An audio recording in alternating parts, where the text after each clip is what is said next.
Hello friends, कल के lecture में हम लोगों ने बेसिकली प्लेन मिरर से रिलेटेड रिफ्लेक्शन की बातें बहुत सारी कर ली थी। ठीक, अब उसी के आगे अपन अब कंटिन्यू करेंगे। ठीक, देखो सबसे पहले कल अपन ने जो बातें की थी उनसे थोड़ा सा एक रिकैप्चुलेट ले लेता हूँ। ठीक है, जो बेसिक पार्ट था उसकी बारे में बात कर लेते हैं। ठीक, देखो ज़रा, ऐसे बोला था कि जो प्लेन मिरर है उसके थ्रू जो रिफ्लेक्शन होगा, ठीक है, प्लेन मिरर का जो रिफ्लेक्शन होगा उस रिफ्लेक्शन के लिए कुछ खास बातें थी। सबसे पहली बात क्या थी कि जितनी दूर पर ऑब्जेक्ट होगा, यानी ऑब्जेक्ट डिस्टेंस फ्रॉम मिरर, ठीक है, it must be equals to what, it must be equals to image distance from mirror. ठीक है, ऑब्जेक्ट डिस्टेंस जो होगा वो इमेज डिस्टेंस के इक्वल था। ठीक है, इस ऑब्जेक्ट डिस्टेंस को अपन ने u ले लिया था और इसको v ले लिया था। ये किस किस के बीच का डिस्टेंस है? ऑब्जेक्ट और मिरर के।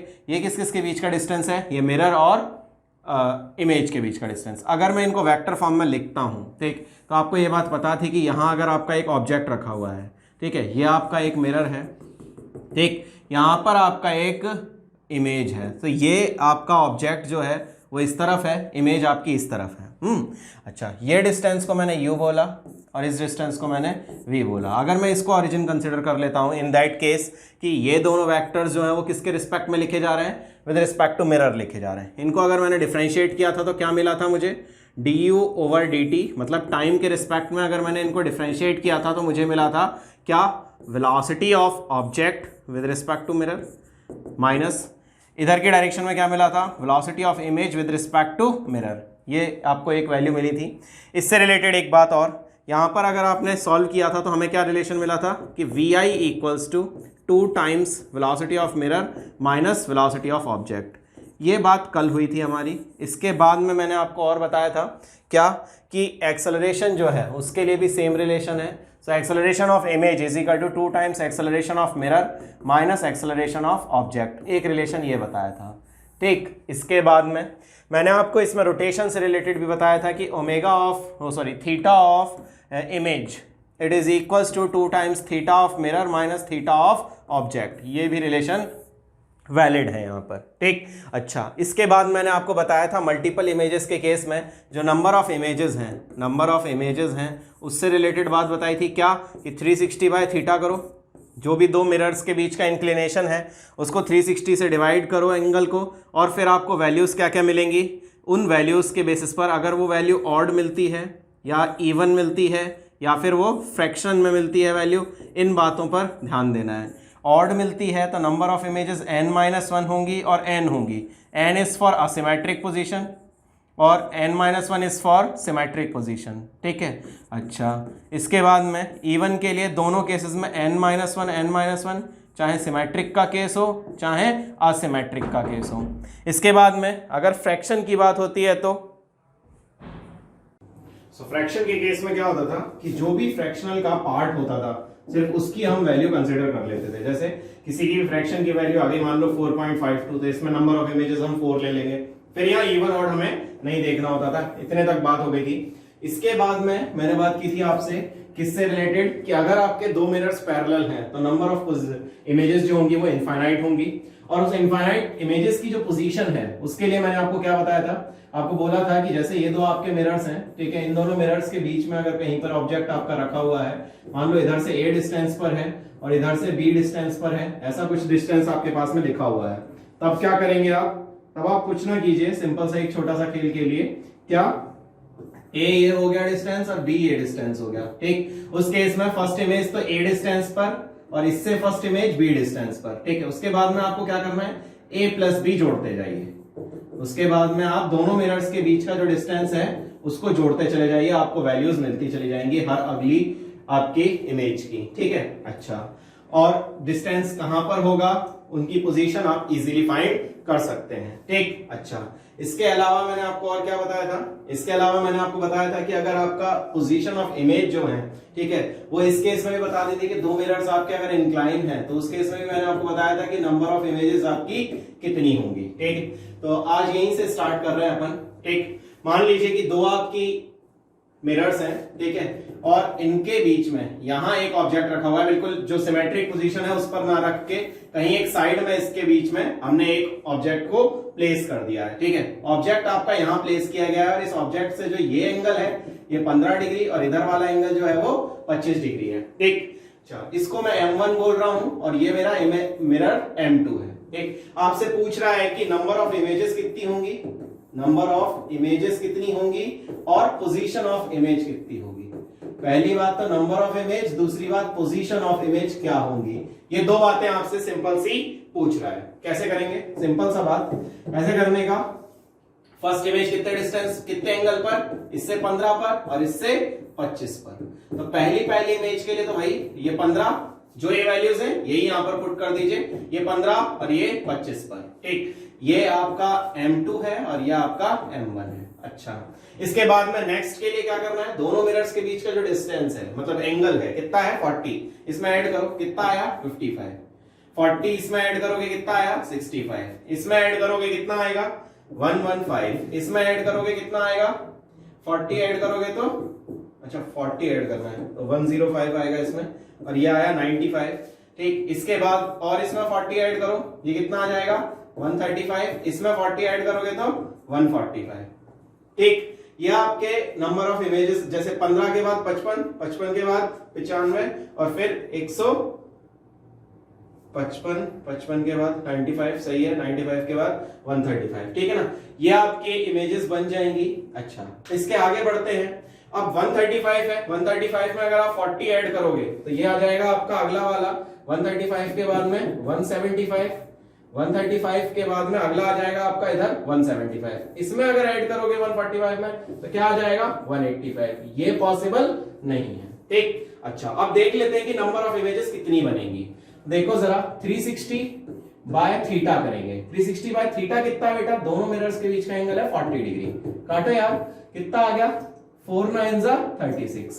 कितनी इमेजेस बननी चाहिए आपकी, आपका फॉर्मूला कह रहा है कि जो नंबर ऑफ इमेजेस होनी चाहिए दैट मस्ट बी 9, ये आपका ऑड नंबर है। ठीक है, और वो रखा हुआ है असिमेट्रिक पोजीशन पर, 9 नंबर और बॉडी रखी हुई है आपकी असिमेट्रिक पोजीशन पर, तो नंबर ऑफ इमेजेस आपकी n के इक्वल होंगी। तो देख लेते हैं, गिन लो जरा फटाफट, 1 2 3 4 5 6 7 8 और ये 9 इमेजेस आपकी टोटल इस केस में बन जाएंगी। ठीक, अच्छा अगर ये समझ में ना आए कि कितनी नंबर ऑफ इमेजेस है तो क्या करोगे कि जो लास्ट वाला नंबर आ रहे हैं ना आपके 175 आया है, 185 जैसे था। ठीक है, अब 185 लेंगे या लास्ट वाला 135 लेंगे, ये भी ध्यान रखना है ना, 135 या 185, और इन दोनों के बीच का एंगल कितना है 40। तो बेटा इनको ऐड करके देख लेना। ठीक, इनको ऐड करके देख लेना, पता चल जाएगा कि आखिरी वाली इमेज जो होगी वो कौन सी वाली होगी। इसको इसमें जोड़ो जरा, तो 17 18 ये तो 360 पहले ही हो गया, और इसमें 40 और जोड़ दोगे ये तो 400 हो गया भैया, ये तो बर्बाद है, ये तो नहीं बन सकती। जो भी सम होना चाहिए वो 360 से छोटा होना चाहिए। 175 और 135 कितना आ जाएगा बेटा 310, और 310 में 40 ऐड करोगे तो कितना आ जाएगा बेटा 350।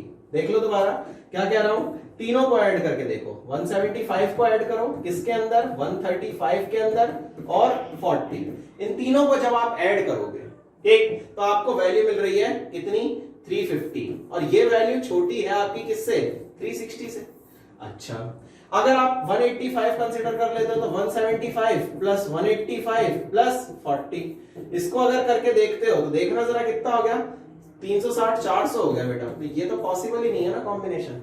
तो लास्ट कॉम्बिनेशन जो होगा वो 175 और 135 का ही होगा, तो 175 और 135 का ही लास्ट कॉम्बिनेशन आपका पॉसिबल है। ठीक है, ये चीज थोड़ा सा ध्यान आपको रखनी है। क्लियर है? अच्छा, नेक्स्ट आपका नंबर ऑफ इमेजेस आपको पता चल गई। ठीक है, अच्छा एक छोटी सी और कंसेप्ट है जिसका नाम है image of extended object. Image of extended objects, आपका कोई एक एक्सटेंडेड ऑब्जेक्ट है, उसकी इमेज फॉर्मेशन से रिलेटेड अपने को बात करनी है कि उसकी इमेज कैसे बनेगी। ठीक, जैसे एक सिंपल सा यहां पर मैं मिरर ले लेता हूं, ये कंडीशन है कि ये आपका एक मिरर है। ठीक है, ये आपका एक ऑब्जेक्ट है। ठीक है, अच्छा अगर ये पॉइंट ऑब्जेक्ट होता तो, अगर ये पॉइंट ऑब्जेक्ट होता है तो, पॉइंट ऑब्जेक्ट होता है तो जितनी डिस्टेंस पर ये ऑब्जेक्ट रखा हुआ है उतनी ही डिस्टेंस पर आप इसकी इमेज बना दोगे। तो जो परपेंडिकुलर डिस्टेंस होता है ऑब्जेक्ट का, ठीक है, ऑब्जेक्ट का परपेंडिकुलर डिस्टेंस मिरर से और जो इमेज का परपेंडिकुलर डिस्टेंस है मिरर से, वो दोनों आपस में क्या होने चाहिए, इक्वल होने चाहिए।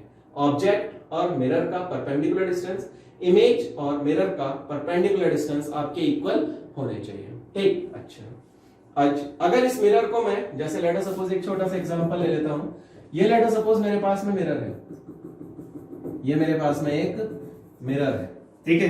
इस मिरर में आपसे पूछ रहा है कि इस यहां पर आपका एक ऑब्जेक्ट रखा हुआ है, यहां मैंने एक ऑब्जेक्ट रख दिया, इस ऑब्जेक्ट के जो कोऑर्डिनेट्स हैं, ठीक है, इनको मैं ले लेता हूं -2, 0 और ये जो मिरर है आपका it is inclined at an angle of 45 degree. अब आपसे पूछ रहा है कि इसकी इमेज कहां बनेगी, ये जो मिरर है इसकी इमेज, इस ऑब्जेक्ट की इमेज इस मिरर में कहां बनेगी, कैसे करना है, सिंपल सा कंसेप्ट अब याद बताया मैंने बेटा, परपेंडिकुलर डिस्टेंस जो है वो सेम रखनी है।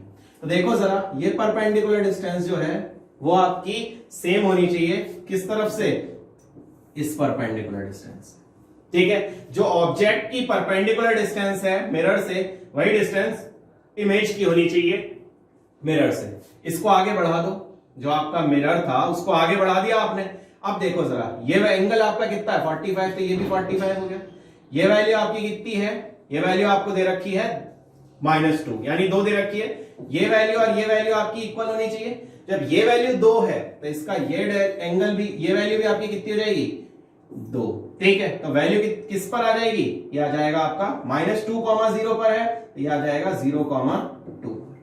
इनकी जो परपेंडिकुलर डिस्टेंस है, ठीक है, उनको इक्वल रखना है। इसकी जो परपेंडिकुलर डिस्टेंस है इसको इक्वल रखना है, बस ये ध्यान रख लेना। ये परपेंडिकुलर डिस्टेंस अगर दोनों में इक्वल आ गई, जैसे यहां पर ये डिस्टेंस जो होगी वो इस डिस्टेंस के बराबर आनी चाहिए। आपको बस इतना ध्यान रखना कि जो परपेंडिकुलर डिस्टेंस है ओरिजिन से यहां तक का डिस्टेंस कितना था 2, तो यहां से भी 2 ले लिया मैंने, क्यों, क्योंकि 45 डिग्री है ना, इसलिए मैंने ये दोनों बराबर ले सकते हैं वैल्यूज।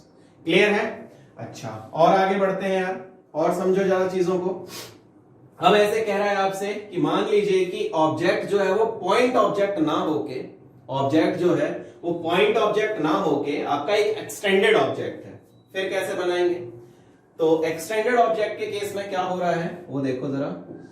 ये आपका एक मिरर है भैया, इस मिरर के सामने ये एक एक्सटेंडेड ऑब्जेक्ट रखा हुआ है। इस एक्सटेंडेड ऑब्जेक्ट का इमेज कहां फॉर्म होगा, तो कुछ नहीं करना है, दोनों एंड्स का परपेंडिकुलर डिस्टेंस ले लेना है। एक ये डिस्टेंस का परपेंडिकुलर डिस्टेंस, एक इसका। ये कितनी दूर पर है, मान लो x पर है तो ये भी x पर, इसकी इमेज यहां और इसकी इमेज यहां, तो दोनों डिस्टेंसेस को बराबर कर देना है। अगर मिरर टेढ़ा हो, ऑब्जेक्ट टेढ़ा हो, कोई फर्क नहीं पड़ता, मुझे बस इतना ध्यान रखना है कि मिरर से एक एंड की इमेज और दूसरे एंड की इमेज जो है वो इक्वल रहनी चाहिए। जैसे एक छोटा सा एग्जांपल और देखो, ठीक है, दोनों एंड्स की जो इमेज है, जैसे ये एंड है ए मैंने कंसीडर कर लिया, इसकी इमेज ए डैश पर बनाई है। ये बी एंड है, इसकी इमेज आपने बी डैश पर बनाई है। क्लियर, अच्छा और एग्जांपल देख, ऐसे कह रहा है जैसे कि ये तेरे पास में एक मिरर है, इसके सामने तेरे पास एक ऑब्जेक्ट रखा हुआ है ये वाला, ठीक है। अब तुझसे पूछ रहा है कि इसका इमेज फॉर्म करके दिखाओ कैसा होगा। तो भैया देखो, इसकी ये इमेज मैंने कंसीडर कर ली, ये डिस्टेंस a है, तो यहां से a डिस्टेंस पर ही इसका ये एंड बन जाएगा, ठीक है। और ये वाला एंड जो है वो लेट अस सपोज b पर है, तो इस डिस्टेंस को आप b पर बना दीजिए। This will be your image, ये आपकी फाइनल इमेज हो जाएगी। अगर ये a डिस्टेंस पर है तो ये एंड a पर बना दो, ये b पर है तो ये एंड डिस्टेंस b पर बना दो, a और b इन डिस्टेंसेस पर बना दीजिए, आपको वैल्यूज मिलेंगे। क्लियर है, तो a डिस्टेंस पर एक, इसकी इमेज ये ए बी अगर मैं कंसीडर कर लेता हूं, तो ये ए डैश बी डैश, ये इसकी इमेज फॉर्म हो जाएगी इस एंड पर। क्लियर है, तो एक्सटेंडेड ऑब्जेक्ट्स के केस में अगर आपको लगता है कि आपको इमेज फॉर्मेशन करने को मिले तो आप यही करेंगे। जैसे एक छोटा सा एग्जांपल और देखो, मान लो कि आपका मिरर ये है, ठीक है, यह आपका मिरर है, यहां पर आपने एक ऑब्जेक्ट को रखा हुआ है, ठीक है, यहां पर आपने एक ऑब्जेक्ट को रखा हुआ है। आपसे पूछ रहा है कि इसकी इमेज कहां बनेगी। ठीक, सिंपल सी बात है, इससे परपेंडिकुलर डिस्टेंस कितना है, जितना परपेंडिकुलर डिस्टेंस इससे है उतना परपेंडिकुलर डिस्टेंस इधर बना दीजिए। इसको थोड़ा सीधा करना पड़ेगा, जितना परपेंडिकुलर डिस्टेंस इससे है उतने ही परपेंडिकुलर डिस्टेंस की वैल्यूज यहां ड्रॉ कर दीजिए। कर दी, अच्छा, इसके बाद जितना परपेंडिकुलर डिस्टेंस इस एंड पर है उतना ही परपेंडिकुलर डिस्टेंस इस एंड का ले लीजिए। ले लिया, अब ये इसकी इमेज फॉर्म हो जाएगी, ठीक है, ये इसकी इमेज फॉर्म हो जाएगी, जो भी आपकी बनेगी। ठीक है, दोनों एंड्स की वैल्यूज को मिला दीजिए। ये थोड़ा टेढ़ा हो गया है, ठीक है, इतना ज्यादा लंबा नहीं जाएगा, थोड़ा सीधा कर लेते हैं। बाकी बनाने का तरीका ये रहेगा कि दोनों एंड्स की जो परपेंडिकुलर डिस्टेंस है दैट रिमेन्स कांस्टेंट, वो हमेशा आपकी कांस्टेंट रहनी चाहिए। बस ये ध्यान रखो, ये डिस्टेंस जितना हो ना, ये ए है तो ए ही डिस्टेंस पर ये बनेगा, ये डिस्टेंस बी है तो बी ही डिस्टेंस पर ये बनेगा। तो आपका जो ऑब्जेक्ट है उसकी इमेज कुछ ऐसी दिखेगी, ये इमेज हो, ये ए बी है, ये ए डैश बी डैश। ठीक है, सो इमेज आपकी फॉर्म करने के लिए आपको ये छोटी सी चीज ध्यान रखनी पड़ेगी, क्या कि परपेंडिकुलर डिस्टेंस जो है वो दोनों एंड से, दोनों का क्या होना चाहिए, इक्वल होना चाहिए। सबसे पहली बात दिमाग में इसी को रचानी बसानी है। ठीक, और देखो जरा एग्जाम, एक छोटा सा सवाल और देखो एक बार, ऐसे कह रहा है आपसे, और आपका एग्जाम्पल क्या कह रहा है वो देखो जरा। आपका एक मिरर रखा हुआ है यहां पर, ठीक है, इस मिरर के एक एंड पर यहां आपका एक ऑब्जेक्ट रखा हुआ है, इस मिरर के एक एंड पर यहां आपका एक ऑब्जेक्ट रखा हुआ है। ठीक है, अच्छा, अब मान लीजिए कि इससे सिर्फ एक ही रे निकलती है, मान लीजिए इससे सिर्फ एक ही रे निकलती है। सो इस क्वेश्चन में क्या कह रहा था कि यहाँ पे आपका एक मिरर है और यहाँ पे आपका एक बल्ब लगा हुआ है। ठीक है, जब यहाँ आपका एक बल्ब लगा हुआ है, ठीक है, अब ये बल्ब से सिंगल एक रे निकलती है। ठीक है, इट सेज कि बल्ब से सिर्फ अ सिंगल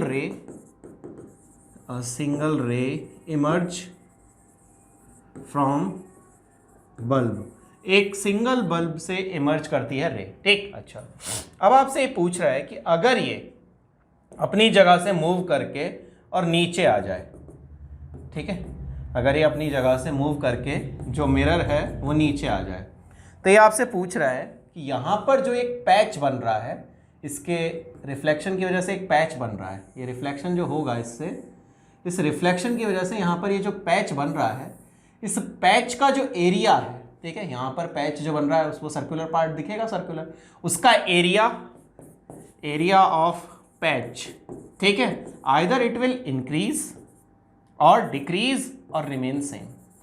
तीन बातें बोल रहा है कि एरिया ऑफ पैच जो है वो इंक्रीज होगा, डिक्रीज होगा या फिर कांट से कह नहीं सकते। ठीक है, ये चार जवाब हैं, इनमें से कौन सा सही होगा। ठीक, आपसे बोल रहा है कि जो एरिया ऑफ पैच है ये बढ़ेगा, घटेगा, क्या करेगा, इससे आपसे बात कर रहा है। ठीक, पहले इनिशियली ये जो आपका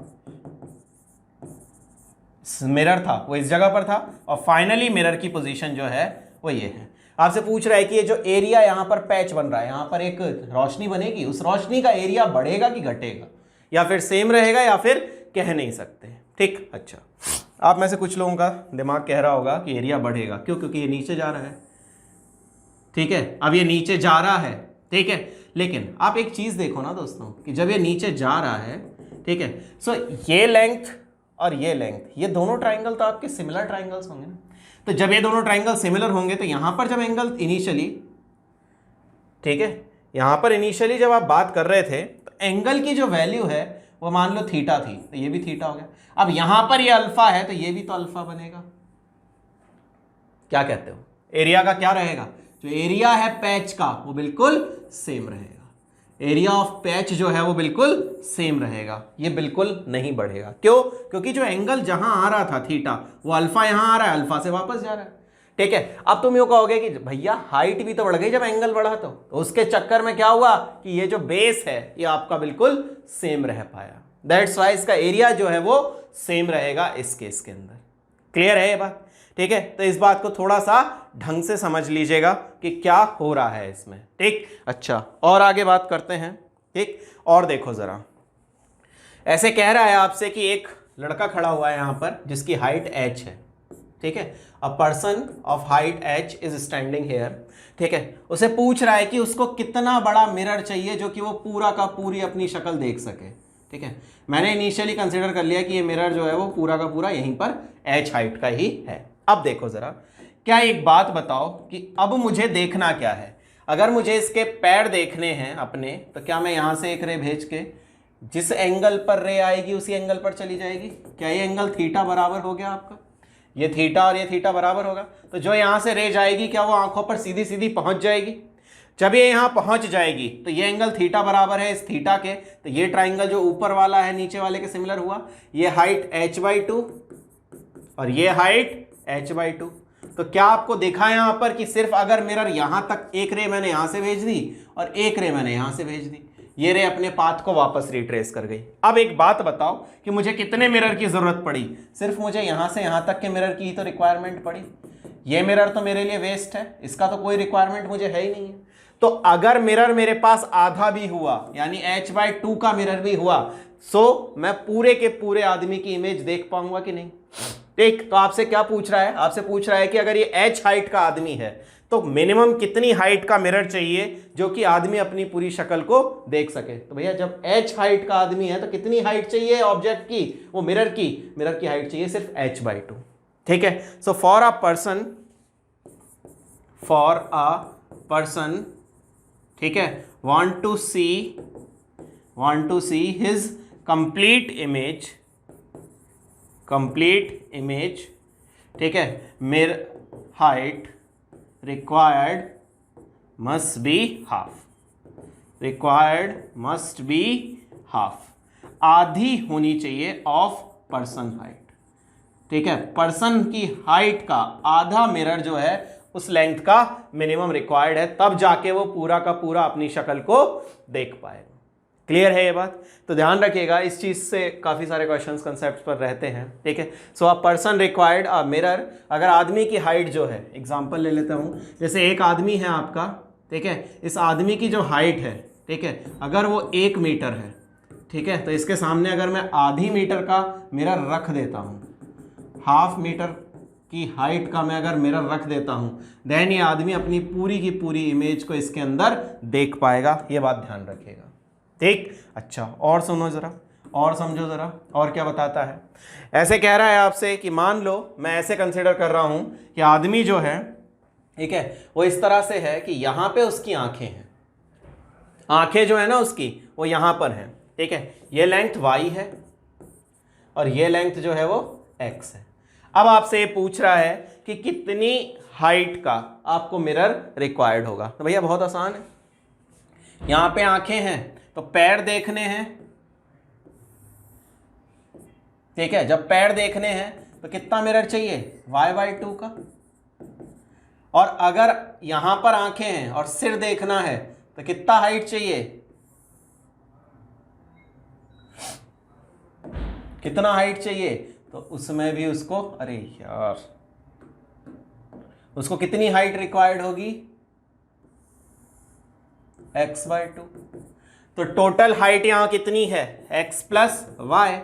यहां कितनी हाइट रिक्वायर्ड है? सो ये पर्सन की हाइट हुई, ये पर्सन की हाइट हुई। तो जो मिरर की हाइट रिक्वायर्ड है वो कितनी हो गई? x/2 प्लस y/2, यानी x प्लस y/2, मतलब हाफ ऑफ पर्सन हाइट, आधी चाहिए पर्सन की हाइट का। ठीक है, कितना चाहिए? आधा चाहिए पर्सन की हाइट का, तब जाके वो पूरा का पूरे को देख पाएगा। ठीक, एक क्वेश्चन देख जरा। क्वेश्चन ये कह रहा है तुझसे कि मान ले कि एक लड़का है, ठीक है, जिसकी आंखों का लेवल जो है ना जमीन से, ये तेरे पास में एक कोई लड़का है जिसकी आंखों का लेवल जो है जमीन से, ठीक है, वो मैं कंसिडर कर लेता हूं, मान ले कि ये लड़का जो है वो 1 मीटर का है, पूरा का पूरा लड़का जो है वो 1 मीटर का है। ठीक है, और इसकी आंखें जो है वो सिर से 10 सेंटीमीटर नीचे हैं, आंखें जो है वो 10 सेंटीमीटर नीचे हैं। ठीक है, इसके सामने कितनी हाइट का मिरर रखूं? इसके सामने कितनी हाइट का मैं मिरर रखूं जो कि ये अपनी पूरी शक्ल को देख सके? देखो जरा कैसे करेंगे। पैरों से भेजा, ठीक है, आंखों तक, तो पैरों से भेजो जरा, आंखों तक पहुंचा दिया, पैरों से भेज दिया। ठीक है, तो ये कितनी हाइट हो गई भैया? ये हाइट हो गई, पूरा 90 था यहाँ से यहाँ तक, इस 90 का आधा लूंगा तो ये 45 सेंटीमीटर हो गई, 90 सेंटीमीटर था टोटल, और ये ऊपर 10 सेंटीमीटर रह गया, 90 सेंटीमीटर ये और 10 सेंटीमीटर ऊपर। ठीक, तो 45 सेंटीमीटर तो ये रिक्वायर्ड हो गई। इसी तरह से यहाँ देखोगे तो 5 सेंटीमीटर ये रिक्वायर्ड हो गई। क्या करना क्या है? आधा ही तो करना है, पूरा 90 जो था उसका आधा किया 45, और जो ऊपर था उसका आधा किया 5। तो टोटल हाइट कितनी रिक्वायर्ड है मिरर की? मिरर की जो टोटल हाइट रिक्वायर्ड है दैट इज 50 सेंटीमीटर। कितनी centimetre, 50 centimetre of mirror is required, 50 centimetre mirror जो है वो रिक्वायर्ड होगा हाइट का। ठीक, अच्छा अब आप ये कहोगे कि यार ये लॉजिक्स तो बता इससे रिलेटेड, तो भैया कुछ नहीं है, सिंपल जो अपन ने फील्ड ऑफ व्यू में किया था ना वही कर रहा हूं और कुछ भी नहीं कर रहा। क्या कि ये एंड पॉइंट है इसका, इस एंड पॉइंट से आपने जो रे भेजी उसको सिमिलर कर ले ट्राइंगल को, और जो यहां से आपने रे भेजी उसको भी सिमिलर कर ले। दो ट्राइंगल्स दिख रहे हैं, दोनों को सिमिलर कर और उसके बाद फील्ड ऑफ व्यू वाले केस से आंसर निकाल दे। दोनों एंड से रे भेज दे, इस एंड से इस वाले पर भेज, इस एंड से इस वाले पर भेज, तेरे को आंसर मिल जाया करेंगे, कहीं दिक्कत नहीं आएगी पूरे में। क्लियर है? और समझ और जान जरा, और देखते हैं एक दो टॉपिक्स और क्वेश्चंस। ऐसे कह रहा है आगे कि 2 मीटर का एक आदमी खड़ा हुआ है यहाँ पर। कितने मीटर का हाइट का है ये आदमी? 2 मीटर हाइट का है। ठीक है, इससे 2 मीटर की दूर पर ही, ठीक है, 1 मीटर ये और 1 मीटर ये, ठीक है, इससे 2 मीटर की दूरी पर ही, ठीक है, आपका एक स्क्रीन लगा हुआ है। ठीक है, एक आपका स्क्रीन लगा हुआ है। ठीक है, अच्छा इस स्क्रीन पर कहीं पर्दा मतलब मिरर टंग रहा है, मुझे नहीं पता कहाँ टंग रहा है मिरर। ठीक है, यहाँ पे 1 मीटर की हाइट का एक आदमी खड़ा हुआ है, यहाँ पर 1 मीटर की हाइट का एक दूसरा पर्सन खड़ा हुआ है। ठीक, अच्छा अब तुझसे ये पूछ रहा है भैया, ठीक है, कि इस पूरे आदमी, ठीक है, इस पूरी की इमेज को देखना चाहता है। ये जो 2 मीटर पूरा है ना, इस 2 मीटर वाले आदमी को ये 1 मीटर वाला आदमी पूरा देखना चाहता है। कैसे देख पाए?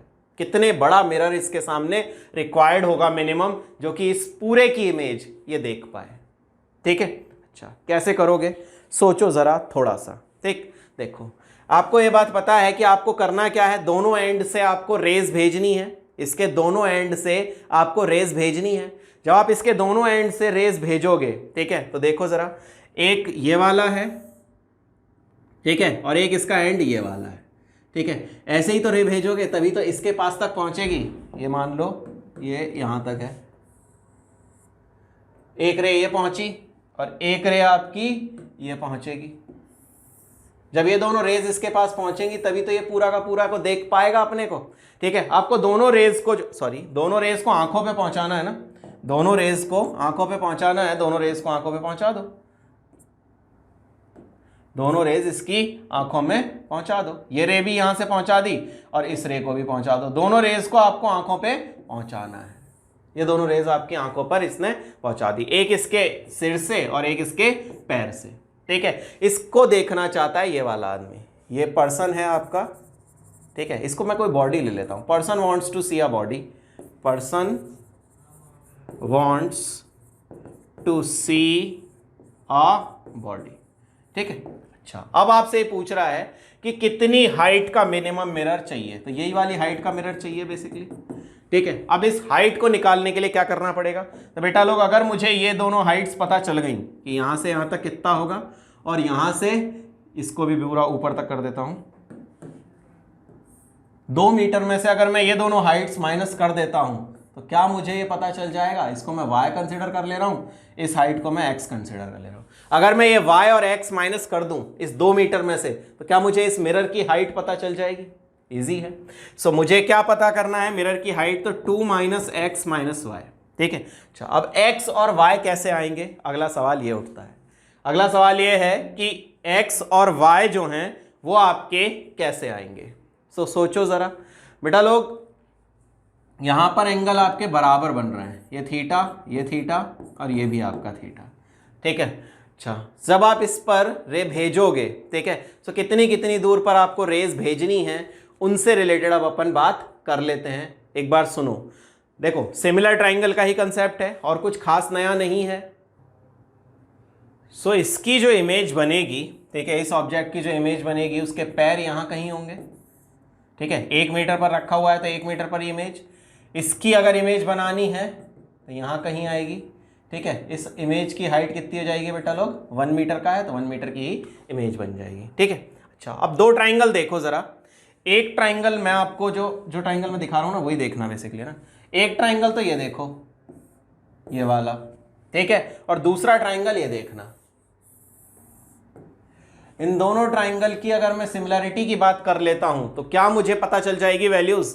तो देख जरा, ये तेरा 1 है, ठीक है, सो 1 अपॉन बेस कितना है, बेस तो 1 हो गया और हाइट कितनी है x। बड़े वाले ट्राइंगल में देख, बेस कितना है, बेस है 3, ठीक है, और हाइट कितनी है, हाइट है 2, ठीक है। सो क्या तुझे दिखा यहां से कि x की वैल्यू हो गई तेरे पास में 2/3, बोल हाँ या ना। यहां से तुझे पता चला कि x की वैल्यू जो हो गई वो हो गई तेरी 2/3। अच्छा, सिमिलरली अब बाकी देख, एक तेरे पास में यहां ट्राइंगल दिख रहा होगा, एक ट्राइंगल तो ये दिख रहा है पूरा का पूरा, ठीक है, तो ये वैल्यू 1 है तो ये भी 1 ही बचा तेरा बाकी, ठीक है। सो 2 ट्राइंगल्स देख अब इस जगह पर भी तुम, ठीक है। एक ट्राइंगल तो ये देखना, एक ट्राइंगल तो तुम्हारा ये रहा, बड़ा वाला ट्राइंगल, ठीक है। एक ट्राइंगल तो तुम्हारा ये रहा जिसमें से तुम वैल्यूज फाइंड कर सकते हो, और दूसरा ट्राइंगल तुम्हारा कौन सा दिख रहा है तुम्हें, जिसमें से तुम y की वैल्यू पता कर लोगे, ठीक। तो उसके लिए एक तो 1 मीटर ये है, इसका बेस हो गया 3, ठीक है, तो 1 और 3 तो ये हो गए, ठीक, और y और इसकी बेस कितना हो जाएगा, इसका बेस हो जाएगा 2, ठीक है। सो y, एक ये ट्राइंगल ले रहा हूं, है ना, ये वाला, तो y हाइट अपॉन बेस इसका कितना है 2, ये हाइट 2 है, ठीक है।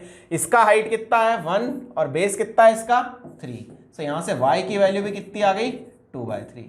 तो देख x की वैल्यू भी 2/3 और y की वैल्यू भी 2/3, और मिरर की हाइट कितनी है, सो मिरर हाइट जो है रिक्वायर्ड, मिरर हाइट जो रिक्वायर्ड है दैट इज 2 माइनस 2/3 माइनस 2/3, कितनी आ गई वैल्यू बेटा, तो 2 माइनस 4/3, सॉल्व कर कितना आ गया 2/3, ठीक है।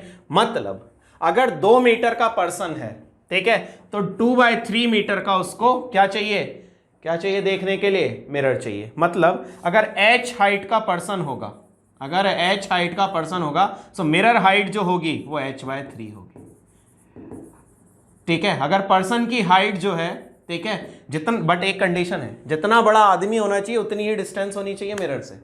ये 2 मीटर का आदमी है तो 2 मीटर की डिस्टेंस है, ये कंडीशन तभी वैलिड है, और उसके बिल्कुल बीच में आपका एक ऑब्जेक्ट रखा होना चाहिए। सो h/3 mirror required, h/3 height का जो मिरर है वो रिक्वायर्ड होगा इस कंडीशन में, ठीक है। कब, जब 1 मीटर पर अगर ऑब्जेक्ट रखा है, ठीक है, तो सॉरी 2 मीटर पर ऑब्जेक्ट रखा है तो आदमी की हाइट भी 2 मीटर ही होगी, तब ये पॉसिबल है कि h/3 पर जाके आपकी इमेज, मतलब अगर h/3 का मिरर है तो आपको आराम से इमेज पूरी दिख जाएगी। क्लियर है? अच्छा, और समझो जरा, एक दो छोटे छोटे सवाल और देखते हैं इससे रिलेटेड। नेक्स्ट क्वेश्चन आपसे क्या कह रहा है, क्वेश्चन सेज कि यहां पर आपका 2 मीटर का एक प्राणी खड़ा हुआ है, ठीक है, यहां पर एक मिरर लटका हुआ है, ये 2 मीटर की लेंथ है पूरी की पूरी, ठीक है। यहां पर आपका एक मिरर लटका हुआ है जो कि ऊपर से 0.4 और ये आपका मिरर है 0.4 मीटर का, और नीचे 1.2 मीटर की हाइट है, ठीक है। अब ये पूछ रहा है कि ये आदमी अपना कितना हिस्सा इस मिरर के अंदर देख पाएगा। अब ये पूछ रहा है कि how much portion of body, how much length of body this person can see, ये पर्सन जो है वो कितनी लेंथ अपनी जो है बॉडी की वो देख पाएगा। ठीक, क्या करने का, देखो जरा, इसके ऊपर वाले पॉइंट से भेजो रे, ठीक है, यहां तक आ गई, इसके नीचे वाले पॉइंट से रे भेजो, यहां तक कहीं आ गई। अगर रेस वाइज देखा जाए तो सिर्फ इतना ही हिस्सा तो देख पाएगा ये अपने ऑब्जेक्ट, जो पर्सन है वो अपनी हाइट का सिर्फ इतना ही हिस्सा तो देख पाएगा। अब इस हाइट को आपको निकालना है कि ये वैल्यू कितनी होगी, ठीक है। ये आप आराम से अगर निकाल पाए तो आपका काम पूरा हो जाएगा कि अपन कितनी हाइट को देख पाएंगे, ठीक है। इन रेस को थोड़ा पीछे बढ़ा लेते हैं, ठीक है। जब इन रेस को अपन ने पीछे बढ़ाया, ठीक है, तो अपन आराम से ये पता कर पाए कि इसकी जो इमेज बन रही है वो कहाँ बन रही है और कितनी बन रही है, ठीक है ना। इसको ढंग से बना देते हैं एक बार। ये आपकी 2 मीटर है टोटल, ठीक है, इसमें से यहाँ तक देख पा रहा है और इस दोनों के बीच का इतना हिस्सा देख पा रहा है। ठीक, गौर से देखो, इसको मैंने x मान लिया और इसको मैंने y कंसिडर कर लिया, ठीक है।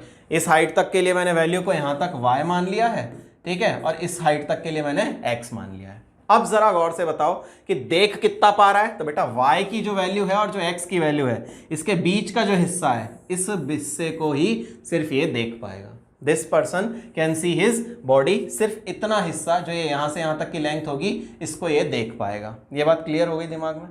अच्छा, अब ये बॉडी का हिस्सा दिखाने के लिए मुझे क्या क्या चाहिए? एक तो x चाहिए और दूसरा मुझे चाहिए y। ठीक है, कुछ नहीं है, सिमिलर ट्राइंगल्स का खेल है, बहुत सिंपल सा। ठीक है, समझो बस थोड़ा सा। ऐसे देखो जरा कि एक ये ट्राइंगल दिख रहा होगा और एक ये ट्राइंगल दिख रहा होगा, ये दो ट्राइंगल दिख रहे हैं। ठीक है, इन्हीं से खेलना है बस खाली। ठीक है, इन्हीं दोनों ट्राइंगल से आपको खेलना है और काम पूरा हो जाएगा। ठीक, अच्छा जरा देखो, एक बात बताओ कि ये ट्राइंगल जो है, इसमें ये लेंथ कितनी है? अच्छा, ये लेंथ d, अगर d डिस्टेंस पर ये ऑब्जेक्ट रखा होगा तो d डिस्टेंस पर ही इसकी इमेज बन जाएगी। अच्छा, तो ये डिस्टेंस d, ये डिस्टेंस d, और ये कितनी है हाइट? 0.4, और इसमें हाइट कितनी है? x। ठीक, तो एक ट्राइंगल लो ये वाला। ठीक है, मैं कलर कर देता हूं इस ट्राइंगल को। एक ट्राइंगल आप ये ले रहे हैं, ये वाला, ये ट्राइंगल आपने ले लिया। ठीक, और दूसरा ट्राइंगल आप जो ले रहे हैं, ठीक है, वो ले रहे हैं ये पूरा बड़ा वाला, यहां से शुरू करो, ये ट्राइंगल आप दूसरा ट्राइंगल ले रहे हैं। ठीक है, इन दोनों ट्राइंगल्स को सिमिलर करना है। तो देखो, इसकी हाइट कितनी है? 0.4, और बड़े वाले की हाइट कितनी है? x। इसका बेस कितना है छोटे वाले का? d, और बड़े वाले का बेस कितना है? 2d। ठीक है, काटपीट देख जरा, x की वैल्यू कितनी आ गई? 0.8 मीटर। x की वैल्यू कितनी आ गई? 0.8 मीटर। सिमिलरली अब अगर मैं y के लिए जाता हूं तो जरा गौर से देखना, y के लिए मैं ये ट्राइंगल कंसिडर करने जा रहा हूं। एक ट्राइंगल तो ये ले लिया मैंने, बड़ा वाला। ठीक है, एक तो ये बड़ा वाला ट्राइंगल ले लिया, और एक ट्राइंगल तुझे दिख ही रहा होगा, यहां से यहां तक के लिए छोटा वाला ट्राइंगल लेना है। तो एक ट्राइंगल तेरा ये बड़ा हो गया, एक ट्राइंगल मैं यहां पर कंसिडर कर ले रहा हूं ये छोटा ट्राइंगल, ये वाला। ठीक है, क्योंकि इसमें ही ये हाइट इन्वॉल्व है। ठीक, अब देख जरा कैसे लिखेगा इन वैल्यूज को। तो देख, इसका बेस जो है वो d है, एक का बेस d है, और बड़े वाले का बेस जो है वो 2d है। एक की हाइट जो है वो 0.8 है, और इसकी हाइट कितनी है? y। काट यार, तो y की वैल्यू जो मिल गई तुझे वो कितनी मिल गई? 1.6 मीटर। ठीक है, अच्छा, y की वैल्यू मिल गई तुझे 1.6 मीटर, और x की वैल्यू मिल गई 0.8 मीटर। तो यहां से लेके यहां तक की लेंथ कितनी हो जाएगी? तो height, portion of body seen by person. ठीक है, कितनी बॉडी का पोर्शन देख पाएगा? 1.6 माइनस 0.8, मतलब 0.8 मीटर जो लेंथ है उसको वो देख पाएगा, सिर्फ यहां से यहां तक की वैल्यू। ये वैल्यू को वो आराम से देख पाएगा, और इतना ही हिस्सा उसकी बॉडी का विजिबल होगा। ठीक है, और इसकी लेंथ कितनी आ गई है? इस हिस्से की लेंथ आई है 0.8 मीटर। ठीक है, यानी यहां से यहां तक का जो हिस्सा ये देख पा रहा है वो हिस्सा है 0.8 मीटर, जिसकी लेंथ उसको विजिबल होगी। क्लियर है ये बात? तो जो भी इससे रिलेटेड क्वेश्चंस होंगे आपके, आदमी खड़ा होके और जो जो चीजें देखेगा वो सारी चीजें आपको ध्यान से देखनी है। क्लियर है ये बात? अच्छा, अब देखो, प्लेन मिरर से रिलेटेड जो जो छोटे छोटे कंसेप्ट से, जो बड़े कंसेप्ट से, मैंने लगभग सारे कंसेप्ट्स आपको एक बार बता दिए हैं। ठीक है, अब जो कुछ क्वेश्चंस हैं जिनके बारे में मुझे थोड़ा सा डिस्कस करना है, उन क्वेश्चंस को आप थोड़ा सा समझ लीजिए अच्छे से। देखो ज़रा एक बार। सो बेटा लोग, मैंने आपको लगभग जो भी प्लेन मिरर के कंसेप्ट्स थे वो लगभग सारे बता दिए हैं। अब मैं इनसे रिलेटेड कुछ क्वेश्चंस की प्रैक्टिस करा रहा हूँ, थोड़ा सीरियसली इन क्वेश्चंस को देखिएगा। ठीक, आराम से देखो। सबसे पहली बात ये कह रहा है आपसे, ये क्वेश्चन देखो।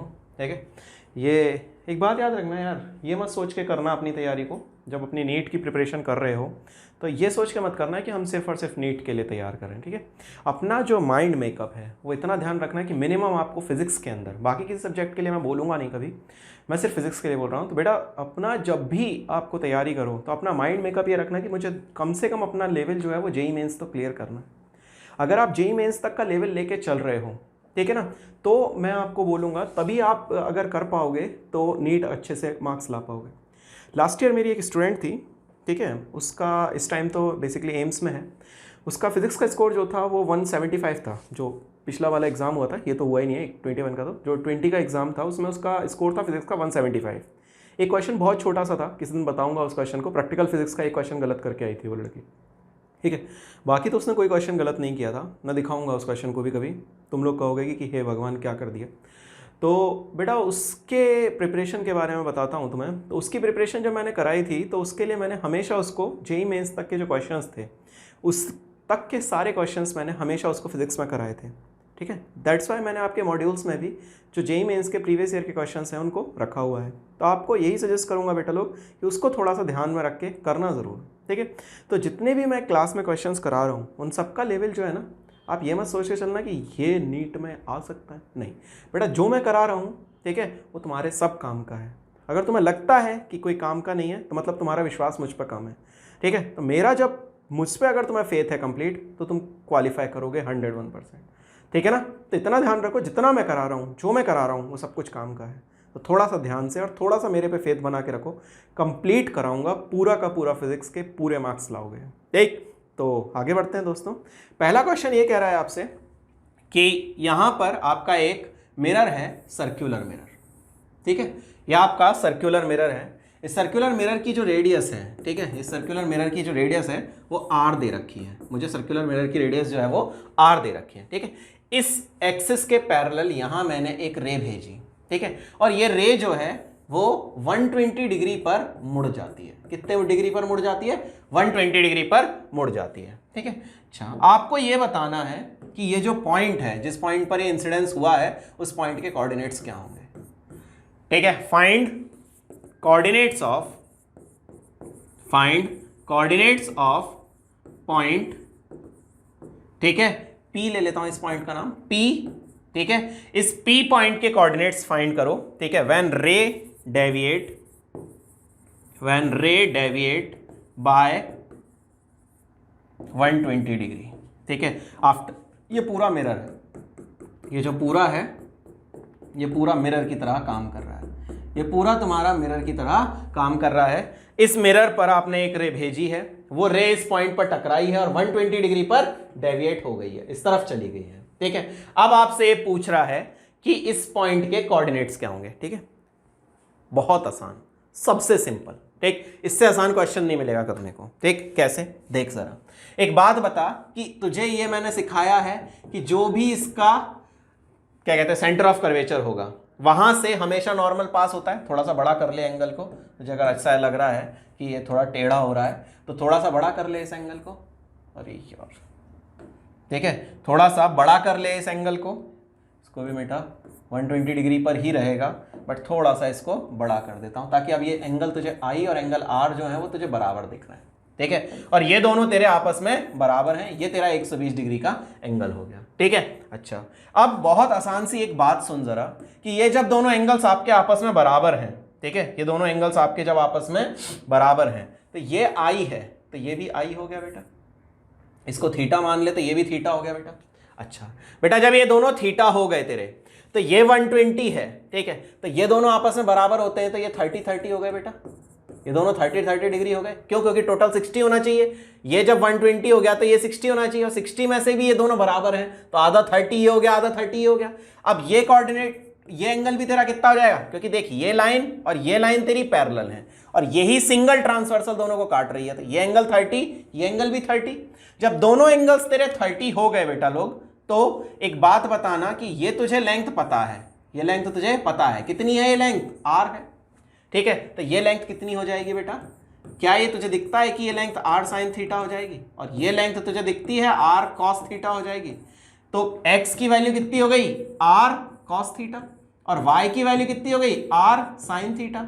अब r और कॉस थीटा की वैल्यू कितनी है, 30, तो कॉस 30 और r साइन 30, ठीक है। r cos 30 कितना हो गया, r इंटू 1/2, ठीक है। cos थीटा की वैल्यू कितनी हो जाएगी आपकी, 1/2, और sin 30 की वैल्यू कितनी हो जाएगी, r into sine 30 is 1/2, so cos is √3/2, ठीक है। cos 30 इज r √3/2 और sin 30 इज r। तो ये वैल्यू कितने हो गए इसके कोऑर्डिनेट्स, तो x कोऑर्डिनेट हो गया √3r/2 और y कोऑर्डिनेट हो गया r/2। This is your answer.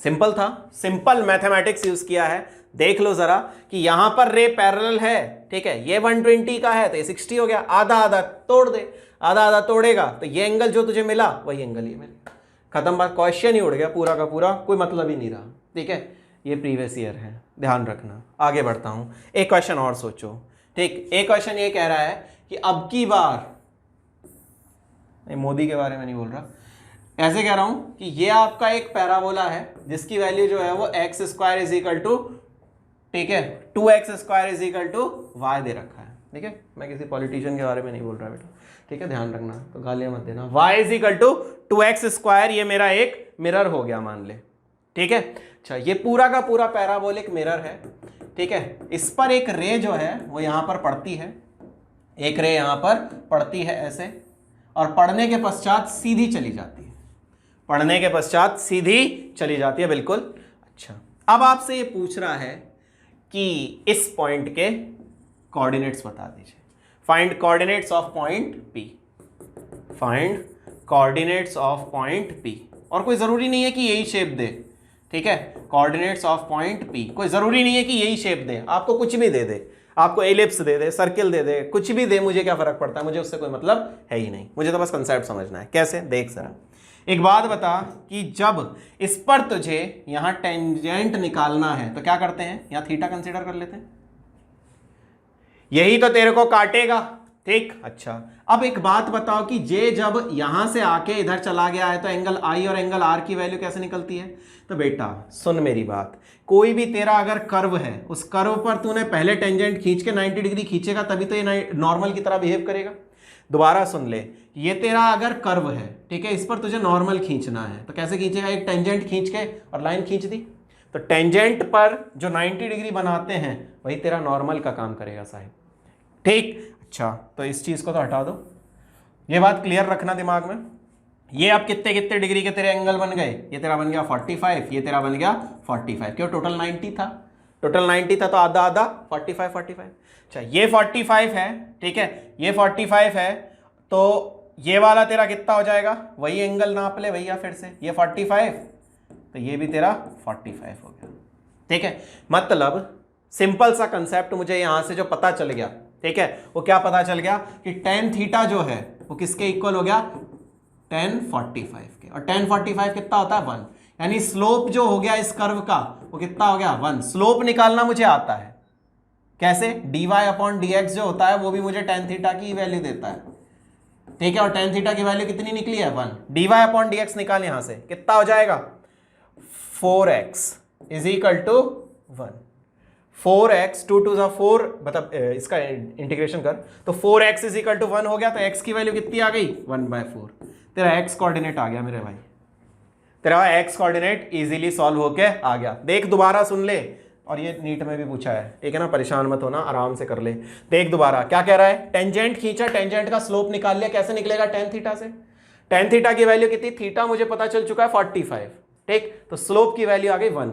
Differentiate कर, इसका स्लोप निकाल कर्व का, इस कर्व का स्लोप निकालेगा dy by dx equals to tan theta, tan theta को रख 1, तो dy ओवर dx की वैल्यू यहां पुट कर, इससे डिफरेंशिएट करेगा तो 4x आ गई, ठीक है, 4x is equal to 1, x की वैल्यू आ गई 1/4, y निकाल ले, y is equal to 2 into x square, x की वैल्यू कितनी है 1/4 का स्क्वायर, तो 2 इंटू 1/16, काट यार कितना हो गया 1/8, तो y की वैल्यू आ गई तेरी 1/8। x कोऑर्डिनेट तेरा 1/4 और y कोऑर्डिनेट तेरा 1/8। अब तेरे पास यहां कोई भी कर्व होता, तुझे चाहिए क्या था, तुझे तो dy ओवर dx ही तो चाहिए था।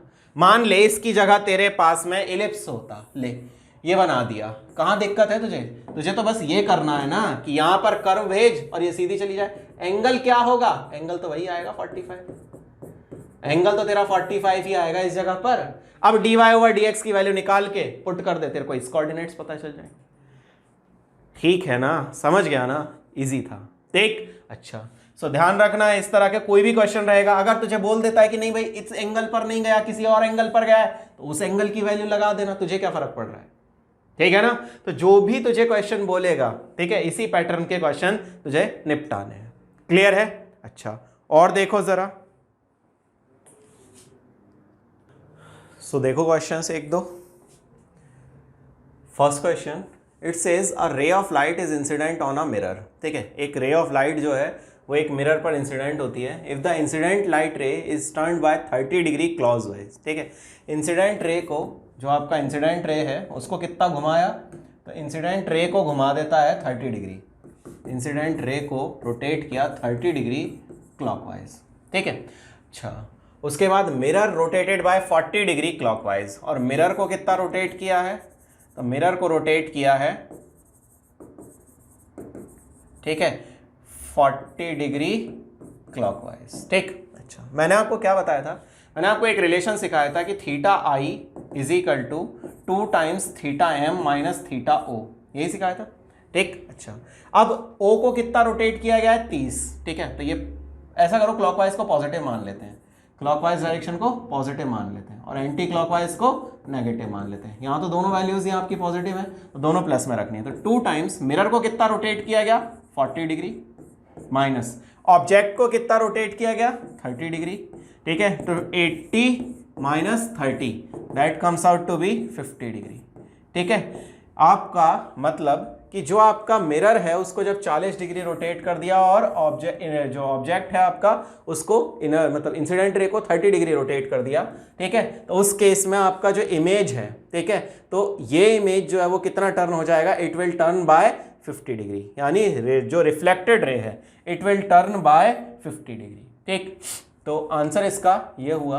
अच्छा, एक बात और इससे रिलेटेड मैंने आपको ये बताया था, ठीक है, ये रिलेशन अगर आपको याद रहता है तो बहुत अच्छा है कि आप इस रिलेशन से इस क्वेश्चन को कीजिए। अगर आपको ये रिलेशन नहीं याद रहता तो मैंने आपको ये सिखाया था कि जब भी मिरर को रोटेट किया जाएगा, जब भी मिरर को थीटा से रोटेट किया जाएगा, ठीक है, तो जो इमेज है, ठीक है, वो 2 थीटा से रोटेट होगी अपोजिट डायरेक्शन में। ये बात क्लियर है।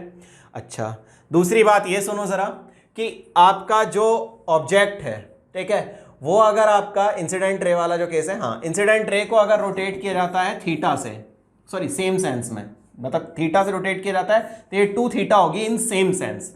बट अगर इंसिडेंट रे को थीटा रोटेट किया जाता है तो जो इमेज है it will rotate by theta in opposite sense, ठीक, ऐसे ही कराया था।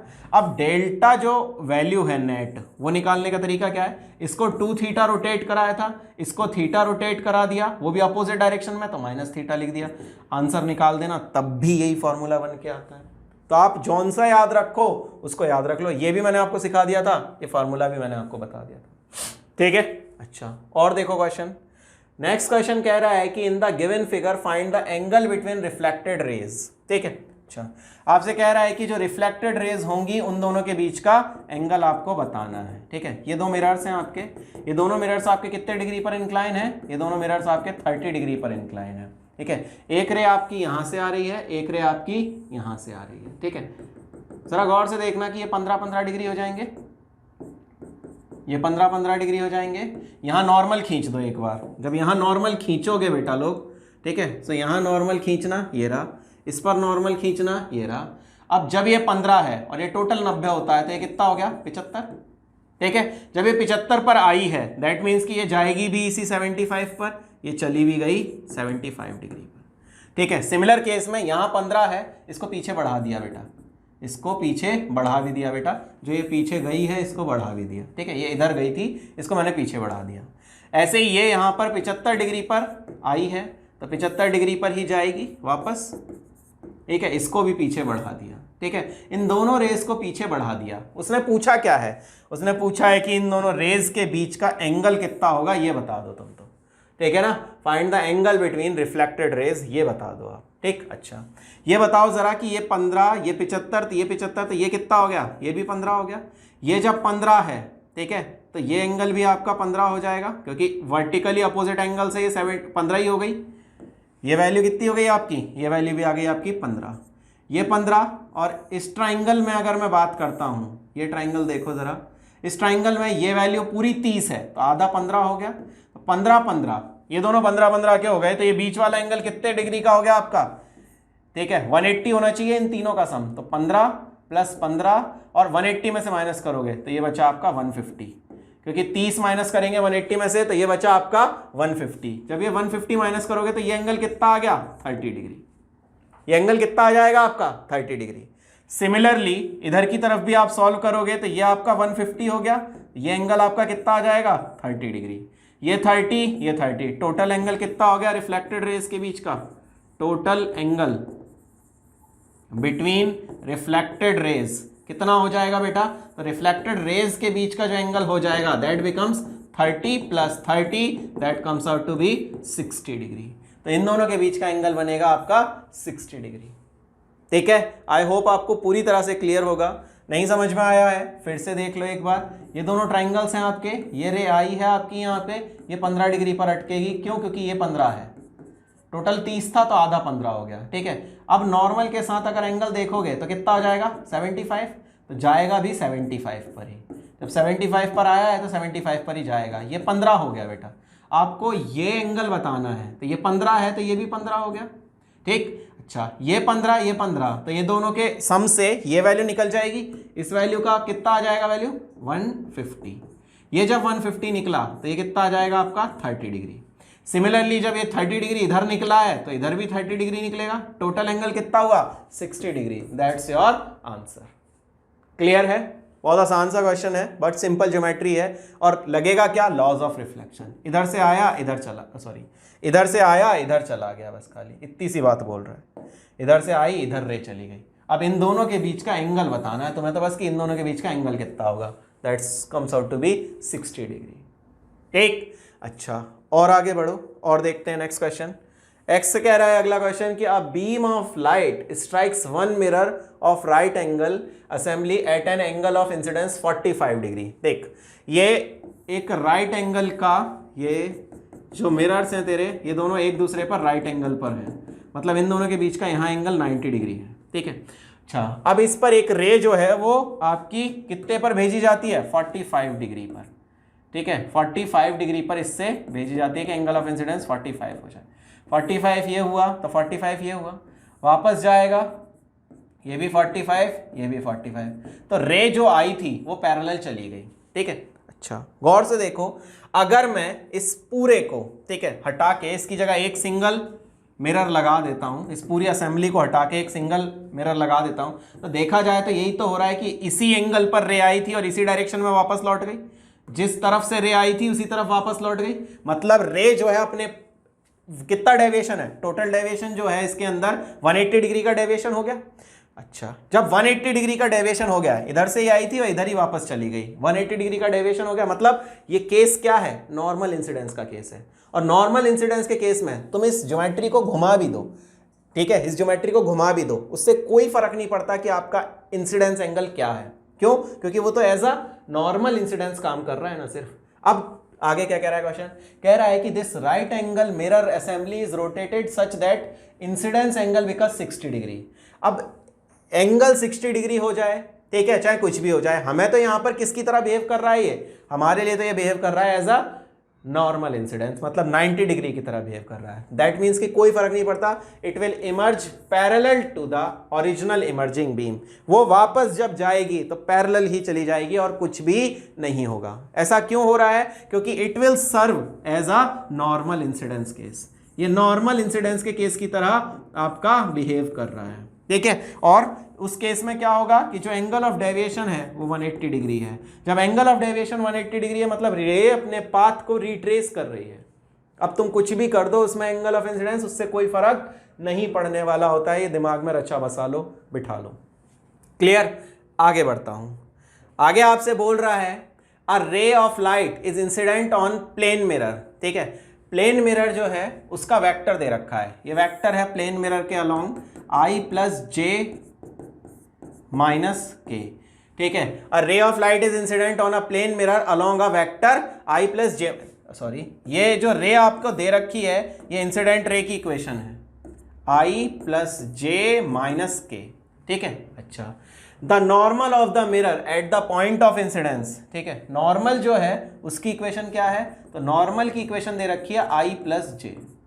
ठीक है, अच्छा अब पूछ रहा है कि जब ये टकरा के वापस जाएगी तो रिफ्लेक्टेड रे की जो इक्वेशन है उसका यूनिट वेक्टर क्या होगा? रिफ्लेक्टेड रे का यूनिट वेक्टर पूछ रहा है। देखो बेटा लोग, मैंने आपको जो सिखाया था वो ये सिखाया था कि जो मिरर के परपेंडिकुलर कंपोनेंट होते हैं, मिरर के परपेंडिकुलर जो कंपोनेंट होते हैं उनके डायरेक्शन को उल्टा कर दो, नेगेटिव कर दो, उनके डायरेक्शन को नेगेटिव कर दो। और मिरर के जो पैरेलल कंपोनेंट होते हैं, मिरर के पैरेलल कंपोनेंट जो होता है इंसिडेंट रे का, उसको सेम एज इट इज रखो। सेम एज, ठीक। अच्छा, अब जो परपेंडिकुलर कंपोनेंट है वो तो पहले ही लिख के दे दिया उसने कि i प्लस जे है, मतलब i प्लस जे का साइन उल्टा कर दो, तो रिफ्लेक्टेड रे की जो इक्वेशन बनेगी दैट इज माइनस आई, ये प्लस आई था माइनस आई कर दो, प्लस जे था माइनस जे कर दो, और माइनस के को एज सच रहने दो। क्यों? क्योंकि ये पैरेलल कंपोनेंट हो गया माइनस के, आई प्लस जे परपेंडिकुलर कंपोनेंट है। नॉर्मल क्या बताता है? परपेंडिकुलर कंपोनेंट ही तो बता रहा है नॉर्मल, ठीक। उनको एज सच रहने दो, इसको औंधा करो, आई का माइनस आई, जे का माइनस जे, परपेंडिकुलर कंपोनेंट को नेगेटिव से मल्टीप्लाई करना है, कर दिया।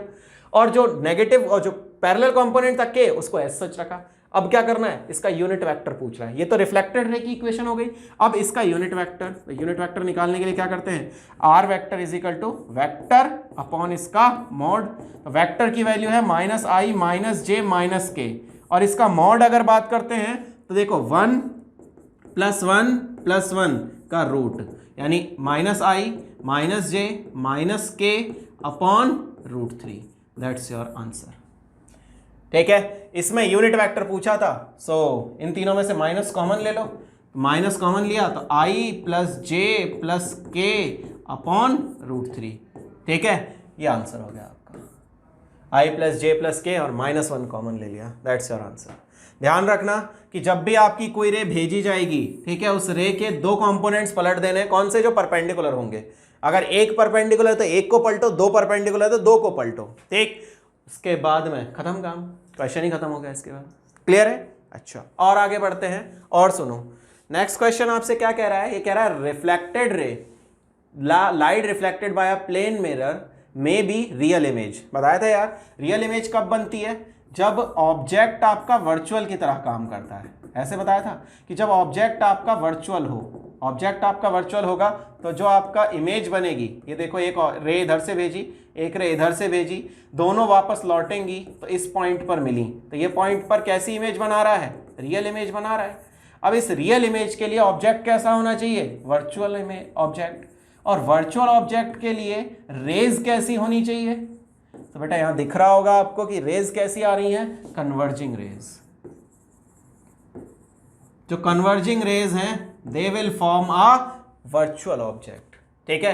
तो रे मस्ट बी कन्वर्जिंग, जो इंसिडेंट रे है वो कन्वर्जिंग होंगी, तो ऑब्जेक्ट कैसा बनेगा? ऑब्जेक्ट बनेगा वर्चुअल, और जब ऑब्जेक्ट वर्चुअल बनेगा देन इन दैट केस की जो इमेज बनेगी that must be a real image. I hope ये क्लियर होगा। आसान था, इतना कुछ खास नहीं है, कंसेप्ट आपको पढ़ाया था मैंने, उसी को यूज करके क्वेश्चन बता रहा है, ठीक। अच्छा, आगे बढ़ो। और नेक्स्ट आपसे कह रहा है कि दो प्लेन मिरर्स हैं M1 और M2, ठीक है।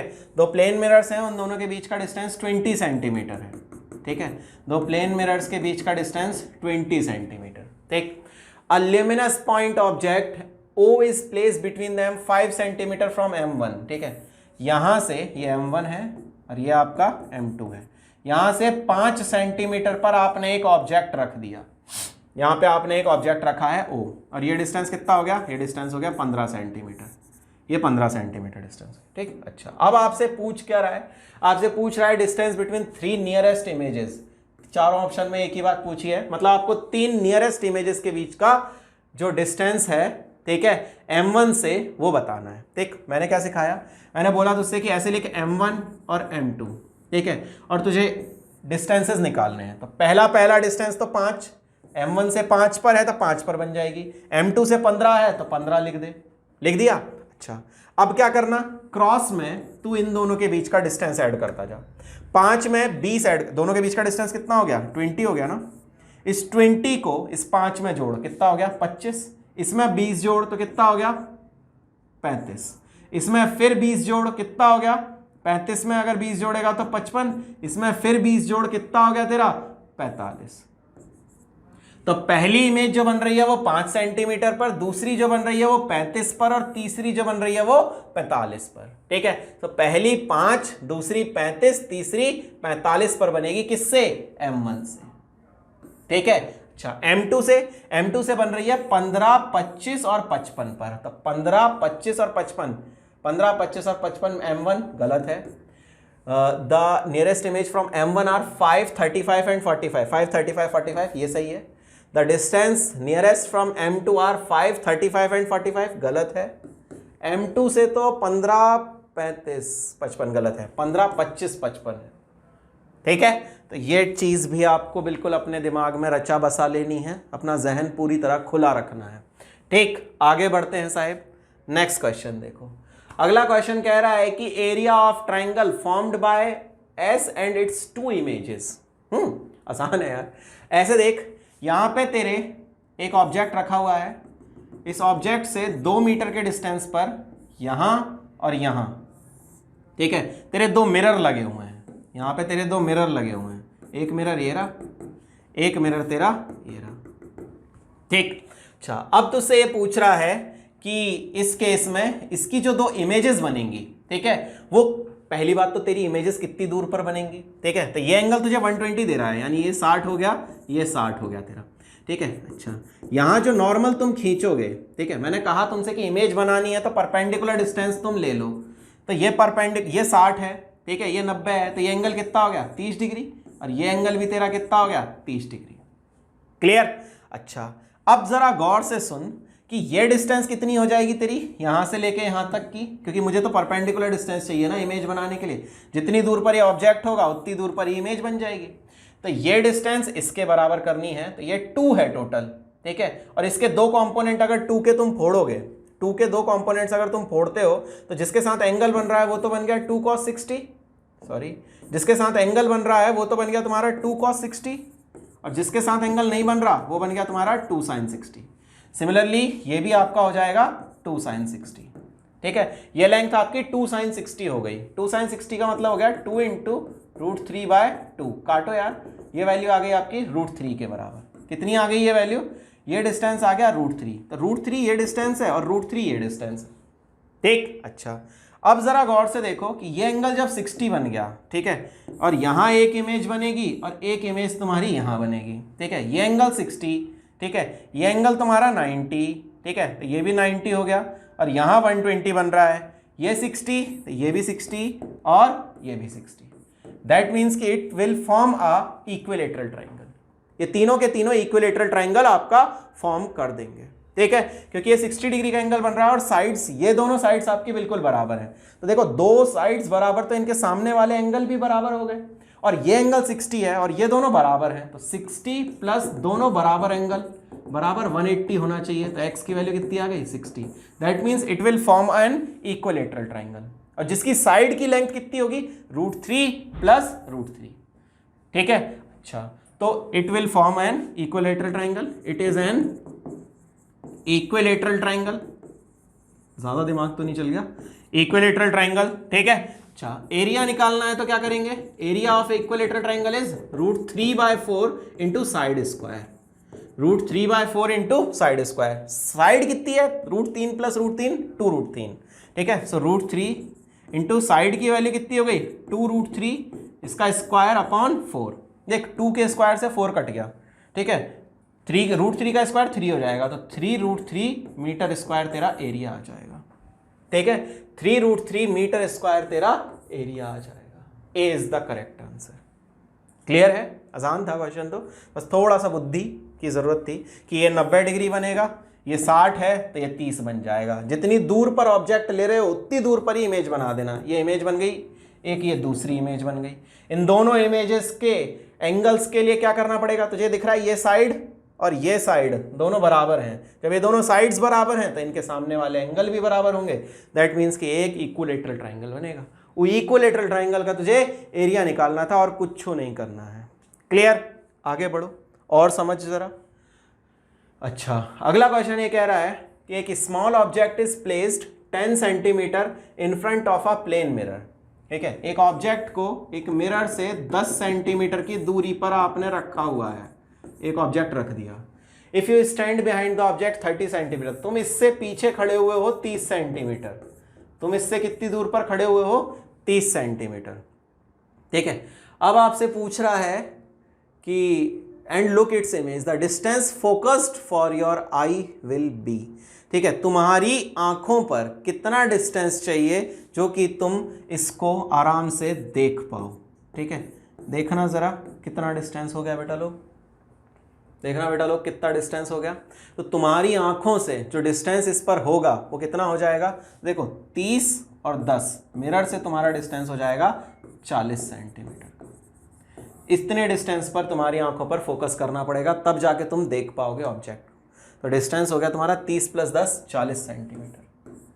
40 सेंटीमीटर पर तुम्हें फोकस करना पड़ेगा अपनी आंखों को, तब जाके तुम इस ऑब्जेक्ट को अच्छे से देख पाओगे। बोल क्लियर कि ना क्लियर? ठीक, आसान। अगला करते हैं एक और समझ। ये इजी क्वेश्चन है, अभी किया था फील्ड ऑफ व्यू, मतलब वो रेज से रिलेटेड है। जैसे अभी क्वेश्चन कर रहे थे उसी तरह का एक क्वेश्चन है, बहुत आसान सा। देखते हैं इसको भी। तो बेटा लोग अगले क्वेश्चन को देखते हैं। आपसे कह रहा है कि ये 10 सेंटीमीटर का डिस्टेंस है, यहाँ पे आपका एक ऑब्जेक्ट रखा हुआ है, पॉइंट सोर्स है S, ठीक है। What is the length on the screen that will receive reflected light from the, आसान है। यहाँ से 10 सेंटीमीटर पर एक और ऑब्जेक्ट रखा, यहाँ पर 10 सेंटीमीटर पर आपका एक मिरर रखा हुआ है, ठीक है। यानी ये दोनों बराबर हो गए, ये दोनों बस खराब करेंगे क्वेश्चन को, है ना। ये डिस्टेंस कितना दे रखा है, ये डिस्टेंस दे रखा है 20 सेंटीमीटर। यहाँ पर आपको डिस्टेंसेस निकालने, आसान है यार। ये 10, ये 10, तो यहाँ कहीं चला जाएगा, ठीक। अच्छा, तो ये 10 है, ये 10 है, ये टोटल कितना हो गया, ये हो गया 10 + 20 30। तो देखो जरा, इन दोनों ट्राइंगल्स जो अभी दिख रहे हैं, इन दोनों ट्राइंगल्स को सिमिलर कर रहा हूँ, ठीक है। इन दोनों ट्राइंगल्स को जब सिमिलर कर रहा हूँ तो इसकी हाइट 10 है, इसका बेस 10 है। इस वाले ट्राइंगल की हाइट कितनी है मुझे नहीं पता, मैंने इसको h नाम ले लिया, ठीक है। सो h अपॉन इसका बेस कितना है 30, ठीक है। तो ये 1 हो गया, यानी h की वैल्यू होगी 30। मतलब ये यहाँ से और 30 डिग्री पर जाके टकराएगी। अगर ये 0 है तो ये 30 सेंटीमीटर पर जाकर टकराएगी। एक बात क्लियर हो गई। अब दोबारा सुन, अगली रे को भेज जरा। अगली रे ये कह रहा है कि यहाँ से भेज इस एंड पर, और ये यहाँ कहीं टकराएगी जाके, ठीक। अच्छा, ये लेंथ, इसकी हाइट कितनी है, इसकी हाइट है 10, इसकी हाइट है 10, इसका बेस है 20, ठीक है। इसका बेस कितना है, इसका बेस है 30, और हाइट कितनी हो जाएगी मुझे नहीं पता, मैंने h' मान ली। यहाँ से यहाँ तक की हाइट मैंने कितनी मान ली, h' निकाल ज़रा यहाँ से। तो 30/20, ठीक है, यानी 300/20, तो ये आ गई 15। h' की वैल्यू जो आ गई, ठीक है, उसको करेगा तो 15 आ गई तेरे पास में, ठीक है। h की वैल्यू तेरे पास में कितनी आ गई, h की वैल्यू आ गई तेरे पास में 30, और ये 10 तो हाइट थी, और ये टोटल 20 था, ठीक है। इसका बेस तो 20 ही रहेगा ना, सॉरी, इसका बेस तो 20 ही रहेगा, इसका बेस 20 ही रहा, तो ये हाइट कितनी होगी तेरे पास में, ये हाइट तेरे पास में हो गई 10, सॉरी, तो 10 तेरे पास में इसकी हाइट आ गई, h' आ गया 10, तो टोटल कितना हो गया, h है तेरे पास में 30। तुझे दिखेगा क्या, तुझे तो ये दिखेगा ना बस खाली h - h', h है तेरा 30 और h' है तेरा 20, नहीं 10, h' है तेरा 10, h' तेरा 10 है और h तेरा 30 है, तो तेरे को कितनी दिखेगी, h - h' दिखेगा, यानी 30 - 10 यानी 20 सेंटीमीटर की लेंथ में तुझे इमेज इसकी दिखेगी। 20 सेंटीमीटर की लेंथ में इसकी इमेज तुझे दिखेगी, that means it's your answer, ठीक है। इतनी लंबी तेरे को इमेज इस केस में दिखेगी। अगले क्वेश्चन पर आ। अगला क्वेश्चन ये कह रहा है कि as shown in the figure a particle is placed at O, यहां पर एक पार्टिकल को प्लेस किया गया है, ठीक है, in front of a plane mirror M, a man at P, आदमी यहां खड़ा हुआ है, ठीक है, कैन मूव अलोंग, ऊपर भी चल सकता है नीचे भी चल सकता है, बस चलेगा इसी लाइन पर, है ना। Then which of the following is true, कुछ नहीं है, बकवास पूछ रहा है। अब आपसे पूछा तो उसने फील्ड ऑफ व्यू से रिलेटेड ही क्वेश्चन है ना, फील्ड ऑफ व्यू से रिलेटेड जब उसने बात कर ली ना तो क्वेश्चन खत्म कर दो। यहाँ से एक इस एंड पर रे भेजो, ठीक है, तो इधर चली जाएगी, क्यों, क्योंकि 45 डिग्री पर भेज रहे हो, ये लेंथ और ये लेंथ बराबर है, ठीक है, तो d डिस्टेंस तक ही आपकी ये लेंथ जाएगी, ठीक है। अच्छा, अब एक रे यहाँ भेजो, जो एक रे यहाँ भेजोगे वो तो सीधी चली जाएगी, तो मतलब इधर तो इनफाइनाइट डिस्टेंस तक देख सकता है, क्योंकि ये तो पैरेलल हो गई ना दोनों एक दूसरे के, तो इधर तो इनफाइनाइट डिस्टेंस देखेगा और इधर d डिस्टेंस तक देखेगा, ठीक है। सो py जो है वो तो हो गया d के बराबर, और py' जो है वो हो गया इनफाइनाइट के बराबर, ठीक। दोबारा सुन लो, क्या करते हैं, ऑब्जेक्ट से दोनों एंड पर इमेज ही तो वो तो रे ही तो भेजते हैं, ये रे भेजी जो कि इधर चली गई, ये रे भेजी जो कि इधर चली गई, दोनों, अब ये रे इसके तो पैरेलल हो गई, मतलब ये तो इनफाइनाइट पे जाके मीट करेंगी, ऐसा हम मानेंगे, ये दोनों इनफाइनाइट पे जाके मीट करेंगे, और ये तो यहाँ मीट ही कर गई, तो ये तो d डिस्टेंस तक पहुंच गया भैया, और ये इधर इनफाइनाइट डिस्टेंस तक, तो पी वाई तो डी हो गया और पी वाई डैश इनफाइनाइट हो गया। For all points on P Y man can see the image of O, P Y पर ना, गलत है। For all points on P Y dash man can see the image, बिल्कुल सही बात है।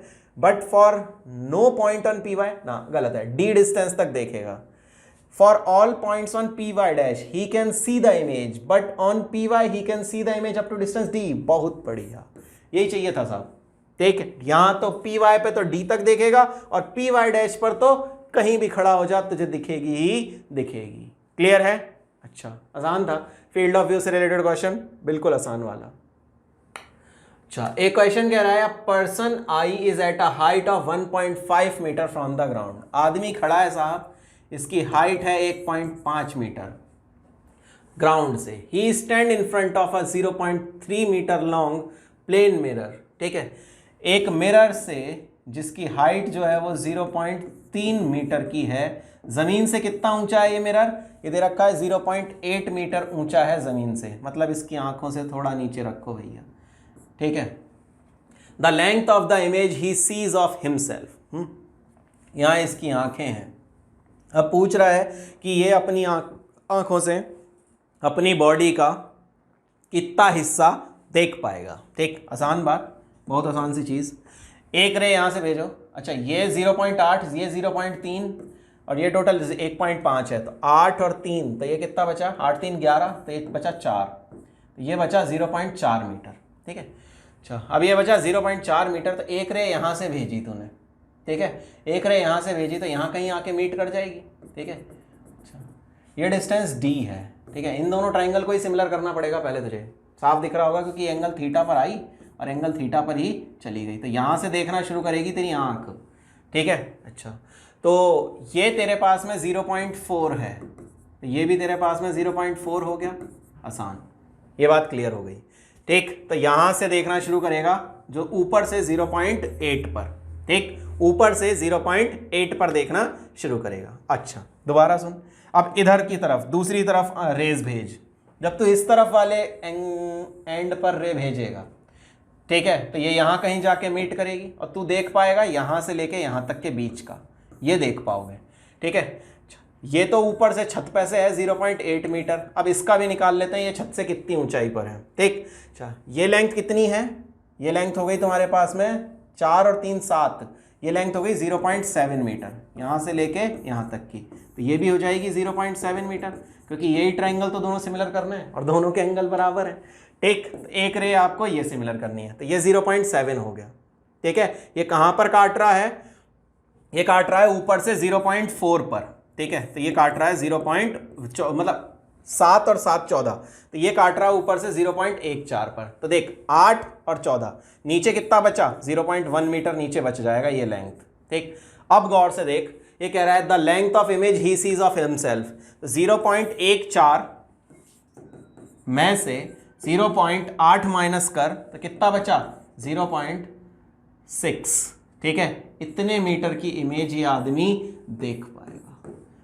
ठीक है, कितने इमेज देख पाएगा? देख 7 को 2 गुना 4 14 हो गया और 8 ये हो गया, तो 6 मीटर की इमेज, मतलब 0.6 मीटर की इमेज तेरा देख पाएगा।